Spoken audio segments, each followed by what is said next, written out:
Trabahante patay human bratugan og granite slab dito sa lungsod Siluan, matay dahil sa siyaha bitaw. Tayo yun eh. Grabe ni siyaha gini ito pa ni Paul. Ato ning Siron pinagi sa report ni katropa ang Benji Talisik.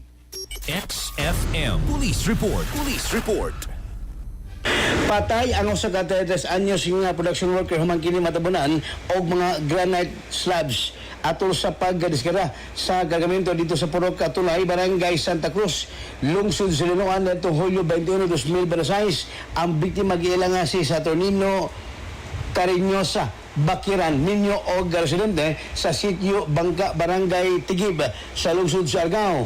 Base sa report nga gipabot dito sa kapulisan sa lungsod sa Liloan nga kini mao ang biktima uban si kaubanan nagdiskarga kini og ang biktima uban sa kaubanan og usa ka mga granite slabs gikan sa usa ka canter truck nga tulasab sa storage area sa maong barangay. Samtang nagtangtang kini maong si Bakiran sa mga pisi nga nagapos sa maong gagamento ibabaw sa truck kalit nga nagatumba ang mga granite slabs nga gipang patong sa ibabaw sa maong counter truck.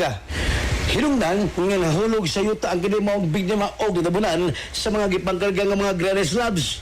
Dali siya ang gitabangan sa iyang mga kabanan o dala sa Eversley Child's Sanitarium and General Hospital sa Dagben sa Mandawi apan gigila kining dead on arrival sa doktor nga miatiman sa maong nga biktima na suta sa investigasyon nga aksidente ang hitabo o narecord sa kini sa CCTV kamera sa maong nga stock room sa maong gibutangan sa granite slab.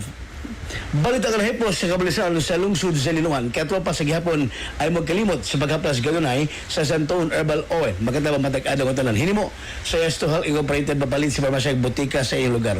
Alas sa Giyasan Pilipino para sa Pilipinas inyong katropa. Benji Talisik, XFM News. XFM Report. Cellphone Plus Gold. Mapalit sa mga butika sa inyong lugar.